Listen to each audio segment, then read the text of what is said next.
ಹೆಂಗೆ ಹೇಳಬೇಕು ಅಂತಲೇ ಗೊತ್ತಾಗ್ತಾ ಇಲ್ಲ. ಯಾಕೆಂದರೆ ನಮ್ಮ ಜೊತೆ ಅಷ್ಟು ಸಕ್ರಿಯವಾಗಿದ್ದಂಥ ಒಬ್ಬ ಯುವಕ ಜಿಲ್ಲಾ ಒಕ್ಕಲಿಗರ ಸಂಘದ ನಿರ್ದೇಶಕರಾಗಿ ಇತ್ತೀಚೆಗಷ್ಟೇ ಆಯ್ಕೆಯಾಗಿದ್ದ, ಸಕ್ರಾಪಟ್ಟಣ ಗ್ರಾಮ ಪಂಚಾಯತ್ ಸದಸ್ಯರಾಗಿ ಆಯ್ಕೆಯಾಗಿದ್ದ.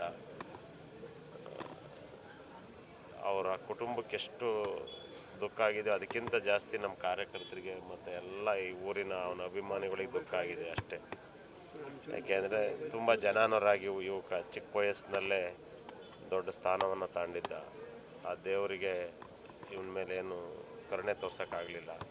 ಆ ದುಷ್ಕರ್ಮಿಗಳು ಯಾವನೇ ಎಷ್ಟೇ ದೊಡ್ಡರಾಗಿರಲಿ, ಆ ದುಷ್ಕರ್ಮಿಗಳು, ಕಿಡಿಗೇಡಿಗಳು, ಅವರು ಬೇಕಾದ್ರೆ ಜಗಳ ಆಡಲಿ, ನೂಕಾಡಲಿ, ಏನು ಬೇಕಾದ್ರೆ ಮಾಡಲಿ, ಆದರೆ ಒಂದು ಪ್ರಾಣ ತೆಗೆಯೋ ಮಟ್ಟಕ್ಕೆ ಅವರು ಪ್ಲಾನ್ ಮಾಡಿದ್ದಾರೆ ಅಂದರೆ ಅವನು ನಿಜವಾಗಲೂ ಅವರು ಪೈಶಾಚಿಕ ಕೃತ್ಯದವರು ಅವರು ಅಂತ ಹೇಳೋಕ್ಕೆ ಬಯಸ್ತೀನಿ. ಅವರು ನಿಜವಾಗಲೂ ಮನುಷ್ಯರಲ್ಲ, ಮನುಷ್ಯರೇ ಅಲ್ಲವೇ ಅಲ್ಲ ಅವರು. ಯಾಕೆಂದರೆ ಒಂದು ಅಷ್ಟು ನೋವಾಗ್ತಾಯಿದೆ. ಅವರನ್ನು ಕರೆಸಿ ಪ್ಲಾನ್ ಮಾಡಿದ್ದಾರೆ ಅವರು. ಆದರೆ ಅವನಿಗಾಗಿರೋ ಅವ್ರ ಕುಟುಂಬ, ಅವ್ರ ಮಗಳನ್ನು, ಅವ್ರ ಹೆಂಡ್ತಿನ, ಅವ್ರ ತಾಯಿನ ನೋಡೋಕ್ಕಾಗ್ತಾಯಿಲ್ಲ. ಚಿಕ್ಕ ವಯಸ್ಸು. ಹಾಗಾಗಿ ಅವರೆಷ್ಟೇ ದೊಡ್ಡ ವ್ಯಕ್ತಿ, ಯಾವುದೇ ಇದಾಗಲಿ ಅವರಿಗೆ ನಾವೀಗಾಗಲೇ ನಮ್ಮ ಉಸ್ತುವಾರಿ ಸಚಿವರು, ಜಿಲ್ಲಾಡಳಿತ, ಪೊಲೀಸ್ ಮುಖ್ಯಾಧಿಕಾರಿ ಸೂಚನೆ ಕೊಟ್ಟಿದ್ದೀವಿ. ಯಾಕೆಂದರೆ ನಮಗೆ ವಾಪಸ್ ನಮ್ಮ ಗಣೇಶ್ ಗೌಡನ ತರೋಕ್ಕಾಗಲ್ಲ.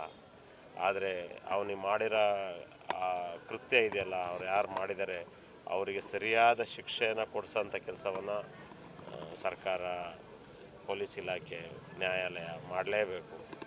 ಇಲ್ಲದೇ ಇದ್ದರೆ ಅವನ ಆತ್ಮಕ್ಕೆ ಶಾಂತಿ ಸಿಗಲ್ಲ. ಆ ನಿಟ್ಟಿನಲ್ಲಿ ಖಂಡಿತ ಮಾಡ್ತೀವಿ. ಭಾಳ ನೋವಾಗಿದೆ, ಅವನೊಬ್ಬ ಚಿಕ್ಕ ವಯಸ್ಸಲ್ಲೇ ಕಳ್ಕೊಂಡಿರೋದು. ಹಾಗಾಗಿ ಅದಕ್ಕೆ ಇನ್ನು ಹೆಚ್ಚಿಗೆ ನನಗೆ ಹೇಳೋಕ್ಕಾಗ್ತಾಯಿಲ್ಲ. ನೋಡಿ, ಎಸ್ ಪಿ ಅವ್ರ ಜೊತೆ ನಾನು ಮಾತಾಡಿದ್ದೀನಿ. 5 ಜನ ಸೆಕ್ಯೂರ್ ಮಾಡಿದ್ದೀವಿ ಅಂತ ಹೇಳಿದ್ದಾರೆ. ಅದನ್ನು ತನಿಖೆ ನಂತರ ಯಾರ್ಯಾರು ಅದರೊಳಗಡೆ ಅಂತ ಗೊತ್ತಾಗುತ್ತೆ. ಇನ್ನು ತನಿಖೆ ಈಗ ಪ್ರಾರಂಭ, ರಾತ್ರಿಯಿಂದನೇ ಮಾಡಿದ್ದಾರೆ. ಅವ್ರ ಕೆಲಸ ಅವ್ರು ಮಾಡ್ತಾಯಿದ್ದಾರೆ. ನಾನು ಹೇಳಿದ್ನಲ್ಲ, ಅದು ಎಷ್ಟು ಜನ ಇದ್ದರು, ಯಾರ್ಯಾರು ಏನು ಅಂತ ತನಿಖೆ ಮೇಲೆ ಗೊತ್ತಾಗುತ್ತೆ. ನಾವಂತೂ ಹೇಳ್ಬಿಟ್ಟಿದ್ದೀವಿ, ನಾನು, ಉಸ್ತುವಾರಿ ಸಚಿವರು, ನಮ್ಮ ಪಕ್ಷದ ಎಲ್ಲ ನಾಯಕರು, ಅವ್ರು ಯಾರೇ ಆದ್ರೂ ಇಂಥ ಹೀನ ಕೃತ್ಯ ಮಾಡಬಾರ್ದು.